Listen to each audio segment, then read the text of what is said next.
Good morning, everyone. For those who don't know me, I am Donald Mackay, the CEO of XA Global Trade Advisors. Thank you for joining this morning's update on the very big steel review that kicked off, I think it was a little bit over a year ago. And the person who's going to give you most of the feedback is my colleague Annika. At the end of this, we will be taking questions. Please note, there are some journalists in the meeting, so if you do want to say anything, please be comfortable that it potentially pop out into the wild somewhere. If you need to have a confidential conversation with any of us, then please contact us directly and we will arrange time to talk to you. We will take questions at the end, so you can either pop your questions into the Q&A box or you can raise your hand at the end. Annika, over to you. Thank you, Donald. Good morning, everyone. My name is Annika Jansen van Vuren, and I'm the Manager of Data Solutions here at XA. As it says on the site, the very big steel review is almost done. Let's see how that looks. So just a quick overview of the timeline. The steel review initiated in March of last year. By August, they had the prelim gazette out.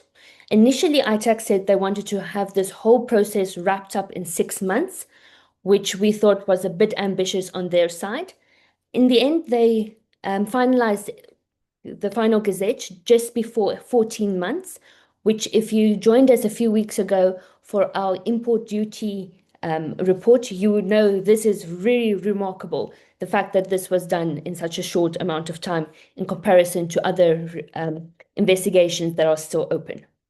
Please note that the gazette that was published in November, that results are not included in this report that was published and finalized on the 15th of May. We're still waiting for the results from that gazette. So that is why the review is almost done. So just a quick overview of the scope of the review. The review covered 4 chapters, chapter 72, 73, 82, and 83. It had roughly just more than 600 tariff codes connected to it. And between April of last year and March of this year, in the last rolling 12 months, we saw 61.8 billion rands worth of steel products being imported. That is roughly 17,600 traders that were impacted. So if we looked at what happened over the last 12 months and we see what ITAC has recommended in their review, in the report, we get to the following results. So ITAC made 7 recommendations in their report. The first one being that for certain products, they want to increase the duty rates up until the bound rate. So the bound rate is the uppermost level of duties we can get on a certain product. So over the 4 chapters, they have identified 102 tariff codes that will see their duties being increased to the bound rate. This will add an additional 1.44 billion rands worth of duties on top of the already 2.8 billion that was imported last year. So with the duty rates being increased, roughly 10,900 importers will be at risk of these duties. Their second recommendation is to create additional rebate provisions. So at the moment, they have identified 15 tariff codes, which will see rebates connected to it. So these 15 tariff codes had roughly 3.66 billion rands worth of imports in the last 12 months. And the potential duty being saved on these products is roughly 223 million rands worth of duties. So this is quite, in comparison to the imports, a small bit, but it will definitely help on these products. Then the very big one that there's still some confusion and uncertainty regarding is this. They have identified 394 tariff codes, which will be subject to import controls. So at the moment, there's the import controls, there's the compulsory standards that will be linked to these import controls. So when you want to import a product, these compulsory standards will be linked to a permit of some sort that you need to apply for before you can import. So at the moment, this is the biggest category that will affect the majority of importers. Just over 15,000 importers will be affected by this. It will cover roughly 43.2 billion rands worth of imports. So this is still the biggest category to date. Okay. The fourth recommendation was that certain products will remain duty-free. So they have identified 33 tariff codes in Chapter 72 that will remain duty-free. As I said, these products are mainly used in the manufacturing of other products. So for now, these products are duty-free. Then they have identified the following three rebate items that will be maintained and extended to cover Schedule 2 duties. And if I'm not mistaken, these three products are all flat rolled products that are plated or coated some sort. Then their sixth recommendation was that Article 19 and 21 will be used in this current uncertain trading environment. So Article 19 is safeguards. ITAC has always have access to safeguards. They're now just saying that they will self-initiate safeguards where they feel necessary if it is needed. And Article 21 is connected to our national security. So Article 21 has been put forward in the amendment of the ITA Act earlier this year. So we're still waiting for the outcome of that, but it has been put forward to be used where needed. And then finally, ITAC has made the comment that a committee comprising of industry role players and members of the Commission should be established to advise the Commission on steel-related matters. The report does not mention how this committee will be formed. We're still waiting for additional information on this. But if we looked at how it was previously in the master plan dealt with, we're a bit skeptical of how this will look. If ITAC chooses members out of the industry to represent industry, we've seen that previously this does not work. But if they ask for nominees from people in the industry to form this committee, it might have a slightly better turnout. But as I've mentioned, the report does not at this stage mention anything specific on how this committee will be formed. Then it is very important to note, as I mentioned at the beginning, that the November Gazette that ITAC published with additional changes has not been dealt with in this report. So the report specifically says a separate report will be forwarded to the Minister for his consideration. So we're still waiting on the results of that report. But if we looked at what was mentioned in November, put forward in that Gazette, and we lay it on top of the previous data, then we see that potentially there will be another 17 tariff codes added that will have their duties increased to the bound rate. This is on top of the 1 billion rand additional 129 million rands worth of duty liability. But as I said, we're not certain if all of these tariff codes will see their duties increase. We'll have to wait for that report. In that November Gazette, ITAC has also put forward another 44 tariff codes that could see rebates items connected to those tariffs, which will be, if all of them are approved, another 285 million rands worth of duty saved on top of the 223 that was in this current report.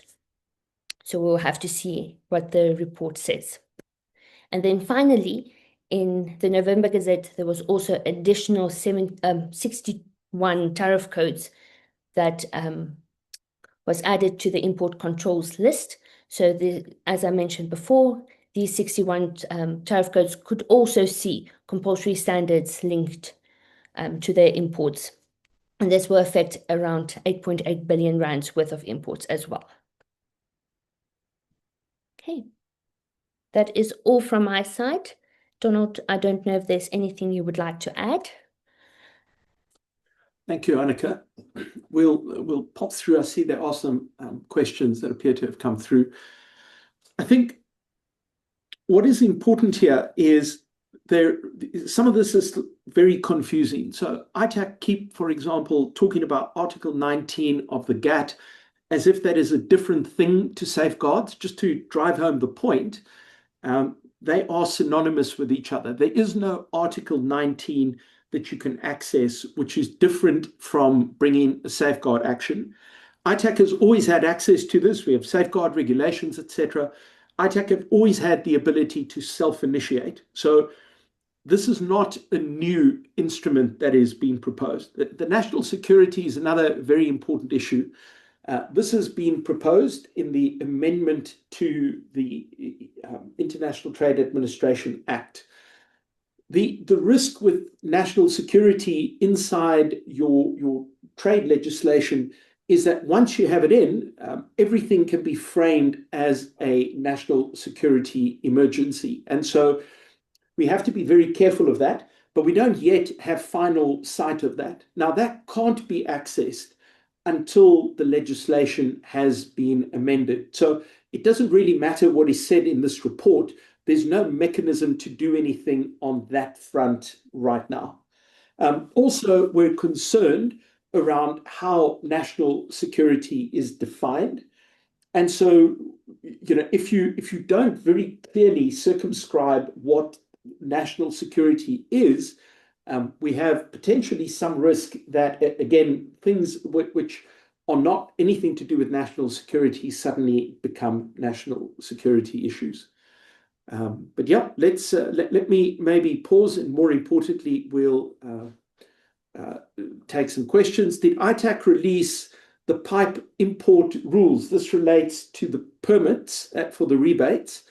I don't have an answer to that, but I'm hoping one of my colleagues does. Does anyone know if we have yet received the rebate rules, not just for pipes, but for others as well? Anyone know? I'm talking under correction here, Donald, but as far as I'm aware, we have not received that yet. Okay.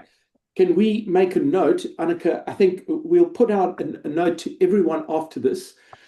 Let's please double check that. And also let's follow up with ITAC to see when we can expect the guidelines to be published. You can't access the rebate until they have published the guidelines. So that's becoming really important.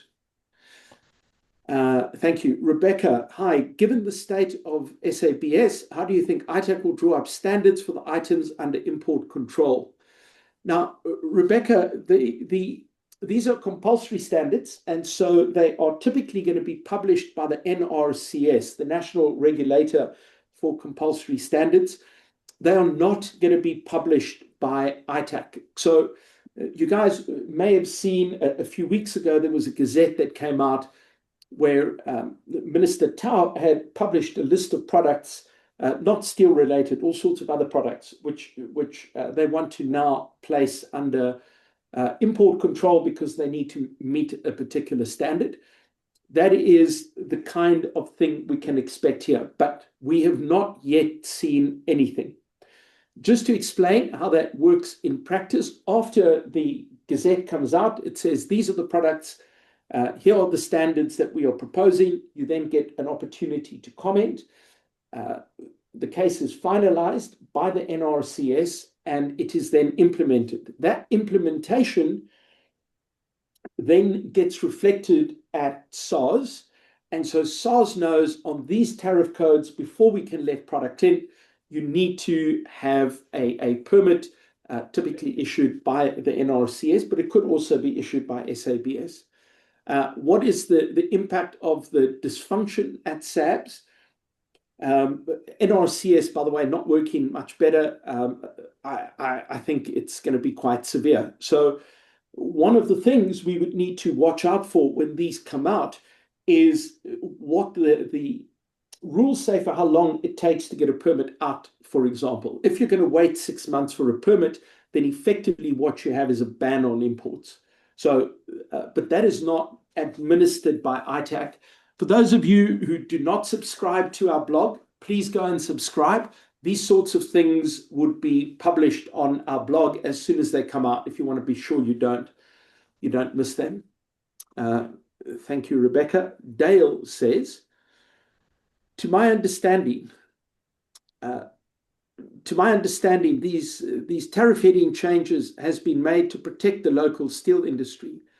As an importer over the last 40 years on product that can't be made locally, why are we being penalized with new duties that has a direct impact on our business and risk to economical growth in the industries we are providing?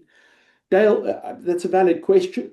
If the product is not made locally, we either need to look at how we can get it exempted or make sure that there is a rebate that covers it. ITAC no longer simply remove duties, which is a whole different kind of problem. But if you want to get relief, the only mechanism right now to get that relief is by way of a rebate. Dale, if you can drop us an email after this, we can get back to you with your specific products. We need to look at the tariff code, see what rebates exist, or if new ones need to be created. But that is the only mechanism. The reason I am not a huge fan of temporary rebates is the rebate permit can have additional conditions added to it. So we know, for example, from ITAC's current annual performance plan that they wish to add your BEE rating as a consideration when you get permit issued. That hasn't happened yet, but it is written into their annual performance plan, which you can download off their website. So these are certainly not a perfect solution, but currently it appears to be the only solution available.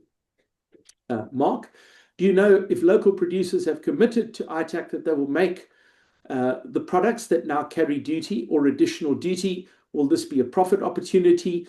Mark, the simple answer is we don't know. What we have done is we put a request in late last week asking ITAC what commitments were made, but we haven't yet had an answer. So the simple answer is we don't know what that commitment looks like. But that's a good point.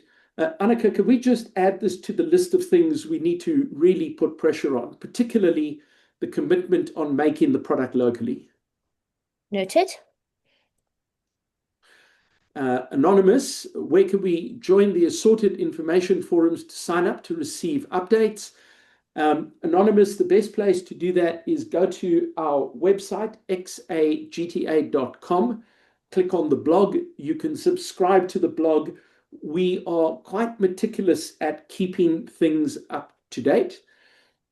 We will be launching in a few weeks' time a service particularly for the steel sector. If you wish to subscribe, that will be a paid service, however, which focuses very specifically on steel, both upstream and downstream. But for now, the free service on our blog is available to anyone. Gordon, are you able to elaborate on the BEE requirements for import permits and rebate applications? So it at present, in the annual performance plan, it only talks about permits. We don't know the detail because we have the performance plan, but ITAC have yet to publish any new sets of guidelines since they published their performance plan. My guess is when they publish the steel rebate permit requirements, we'll see for the first time how they intend approaching this. I see it as problematic. Gordon, if you want more information, unfortunately, there is none available. But as soon as that comes out, a blog post will go out, and we should at that point have more information. Alicia says, how does the process actually work with regards to applying for rebates? Is there a manual or guideline? Peter, would you mind if you just answered that question because you know it better than I do? Yeah. I mean, practically, you need a rebate item in Schedule 3 or Schedule 4 to be able to access any relief. Now, to apply for a rebate is a process that's regulated in the tariff regulations that basically requires an application to ITAC for the creation of a rebate on specific products or category of products. And it follows very much a similar process to a tariff investigation. It's getting gazetted, and people have time to respond, and then a rebate item is created. In the current scenario, the problem is timelines because creating rebate items, new rebate items in the tariff book is not something that happens in a week or two. It's a process that follows a very similar timeline to a tariff application, which means you're looking at maybe 6 to 9 months to get it in place. And that is a concern.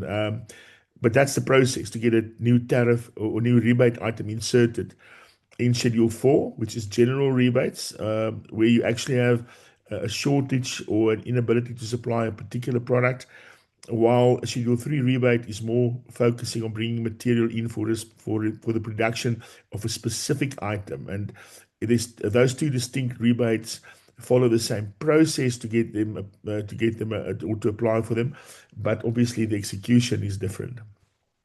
Thank Donald, you. I just have another quick comment. I'll try and Go be for it. quick. Go for it. Go for it. Um,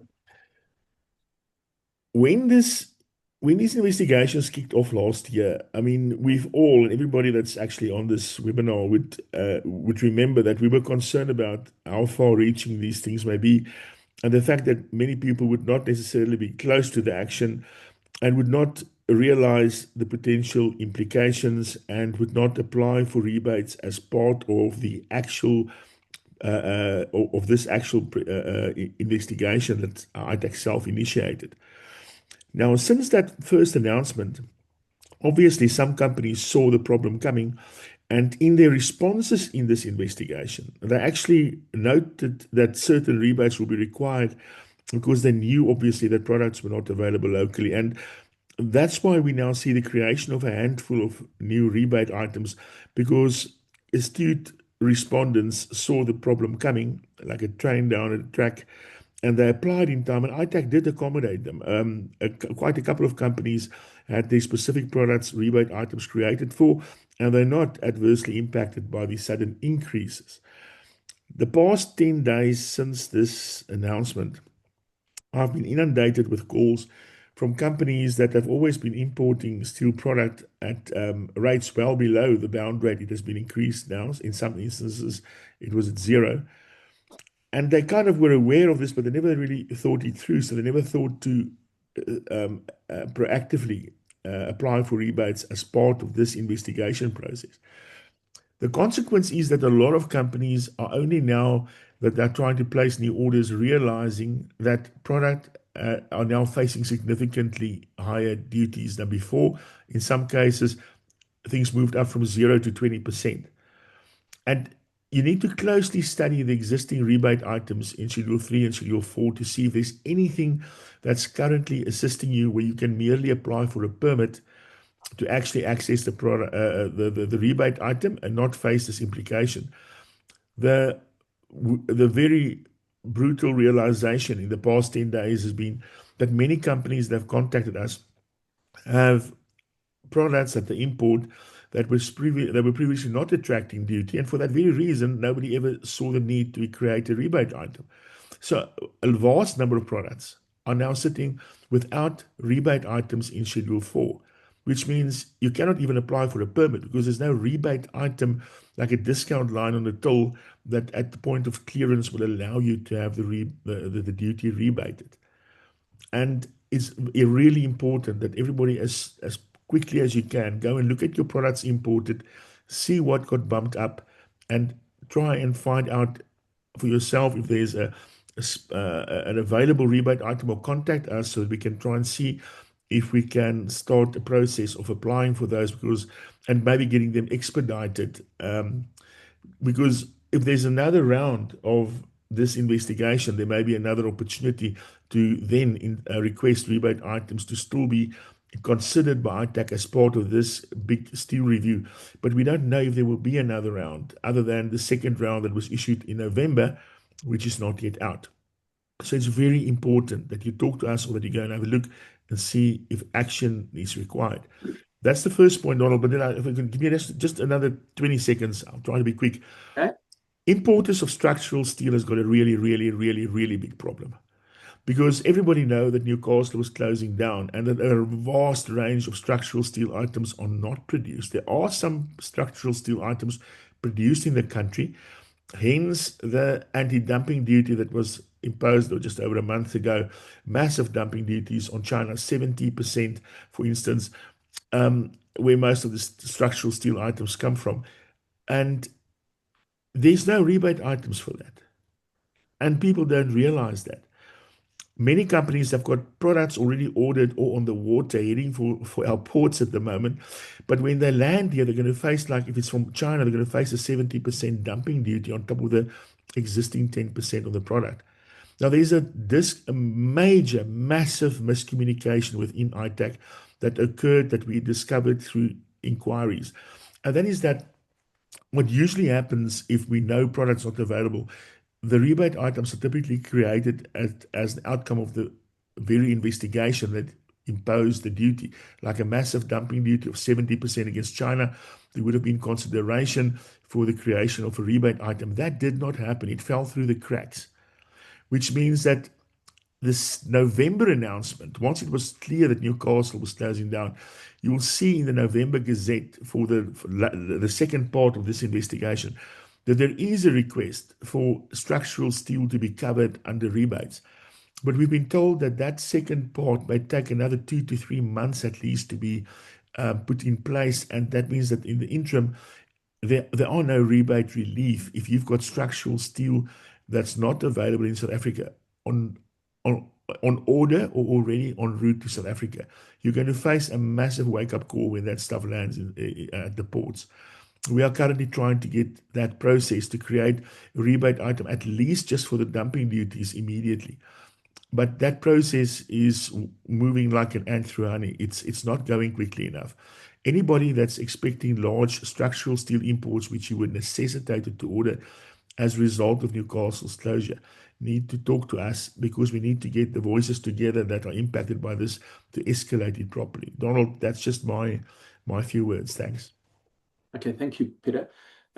If anyone wants an assessment done free of charge very quickly, if there are rebates that apply to your product, please contact us. Give us the list of your tariff codes, the name of your company. We will come back to you with a quick answer if a rebate already exists and what it is. If it doesn't exist, that's a problem, but that's a problem that is solvable, but we do need to know. So if you do want an assessment, won't cost you anything, just drop us an email. All right. Anonymous says, can we expect safeguard duties to kick in over and above current once the legislation has been approved? So let me maybe explain that, because I think I might have not explained it well. So for a safeguard to apply, there still has to be an investigation. So there's no mechanism to simply impose the duties immediately. So the steps would be, ITAC does not have to wait for the domestic industry to bring a case. They can do so themselves. They can self-initiate, but the case will still be published in a gazette. There is still an opportunity to answer. The process runs ahead, and it takes a while for a duty to be imposed. So again, if you subscribe to our blog, you will be notified of such cases, and you can talk to us at that time and we can see how we can help you. Another anonymous question, if one had stock on the water that arrived just after the 15th May, can you claim under the rebate system to get relief? The answer there is unfortunately no. So ITAC, I suppose at their discretion, can certainly backdate if they want to.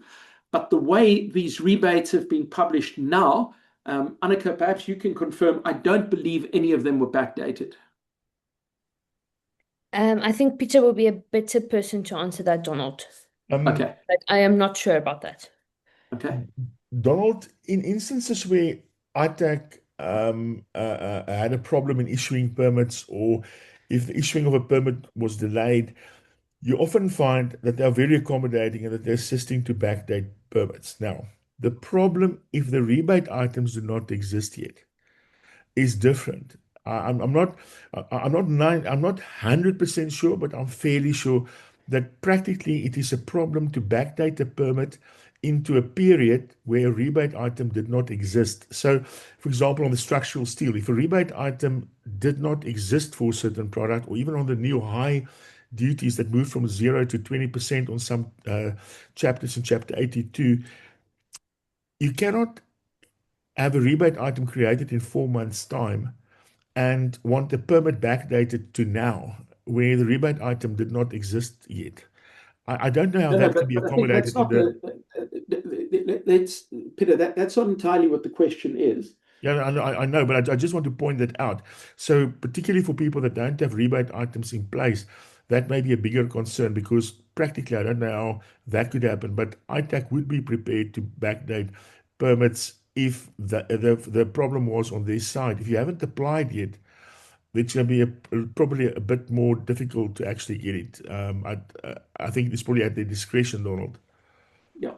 Again, anonymous, drop us an email. The detail here is very, very important. So let's just, at this point, it's premature. Come back to us with your detail and we can help you. Ravi wants to know, safeguard duty, is safeguard duty still being reviewed? It gives a couple of tariff codes for set screws and bolts. What window period do you have to import goods? Ravi, you have to contact us directly. There are so many cases around steel that are live. I'm not in a position to give good advice here. So contact us and we can come back to you with something a little more detailed. Arun asks, I'm from the hardware industry and half our inventory has changed from 0 to 20% duty. Seems like there is someone in the local market causing this chaos. Kindly advise, because I speak on behalf of hardware importers. Arun, we have to have that conversation separately to this. This is kind of a very broad update on the bigger review, but for something as specific as things like hand tools, let's schedule a separate meeting and we can see how we can potentially help you. Alicia says, where can we get the guideline or process to ensure the correct applications? Alicia, if you drop us an email, we will send you the links and the documents that you need to follow. Unfortunately, the rebate guidelines for these particular rebates are not out yet. So what happens is temporary rebates come with their own set of specific guidelines for each rebate or groups of rebates, and these are not out. As soon as we have it, again, it'll go out on our blog. But if you contact us separately to this, we will give you what we have so far. Anonymous, rebates need to be linked to both capability, quality, and capacity. Yes, as determined by an independent body. Very hard to argue with that. Very unlikely that there will be an independent body. But perhaps this committee could fulfill that role. Arun, sorry, a little bit earlier you had your hand up, but we just completely ignored you. Do you want to still ask a question? I'm going to assume then your question is Hello, on okay. one.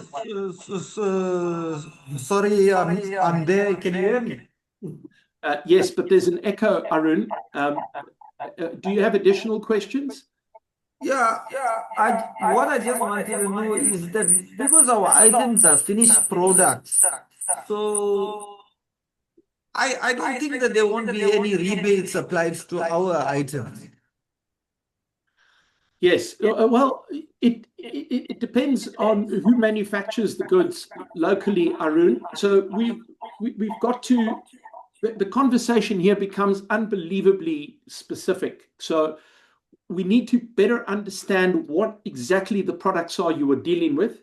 It is still possible to get rebates on finished goods, but a lot of that will depend on what is made locally. And that's not really a conversation we can have now, but it is a conversation worth having. So we'd be happy to set up a meeting with you. All right. Then you've asked the question, why did the duty go from 0 to 20% and not 0 to 5%, for example? Well, 20% is the upper limit. My guess is if the upper limit was 30%, they would have moved it to 30. I don't think this has been very subtle at all. So my guess is they pushed it as high as they legally could, and that's the only reason we have. Is it excessive? I don't know. That's, again, a very specific question. Gordon asks, do you have a list of recently rebated items in the steel group? Gordon, we do. Nadia, can I ask, when we send out our information pack after this, that we also include the report from ITAC, and that we also include the amendments from SARS, the Schedule 4 rebates that were created, that we include that as well. Annika can give you that information. And then, Gordon, that should answer your question, and I guess the same for everyone else. Anonymous, do you understand correctly that a company will have to obtain a permit to simply import an item that isn't made by the local industry, even if we choose not to claim the rebate? Anonymous, that was what was originally being proposed. That is not what has ended up happening. So the permit now is only going to be required if you require the rebate. If you're happy to forego the rebate, it doesn't appear to be required. Arun says, it seems like a direct jab at the hardware wholesalers. Yeah, Arun, this covers so much more than hardware. This covers just about the whole steel value chain. So, yeah, I suspect it's a problem. All right. Mike asks, please include the 33 duty-free tariff codes when you send your summary out. Nadia, would you please include that as well? Anonymous, I saw on the 15th of May 100 HS plus minus 100 HS codes duty rates changed. If you're an importer and you have a free trade agreement in place with the supplier in the EU, would the changes essentially not impact the importer? Yes, you are correct. The duties only impact countries we do not have a trade agreement with. So imports out of the EU will not be impacted by the increases. Good. Guys, you have our contact details. If you have questions, if you want to schedule a meeting, feel free to drop us an email. If you're interested in potentially subscribing to our steel update service, we'd be very happy to have you on board. But contact us if you have any questions. Otherwise, I shall give you back the rest of your day. Thank you, everyone. Bye-bye.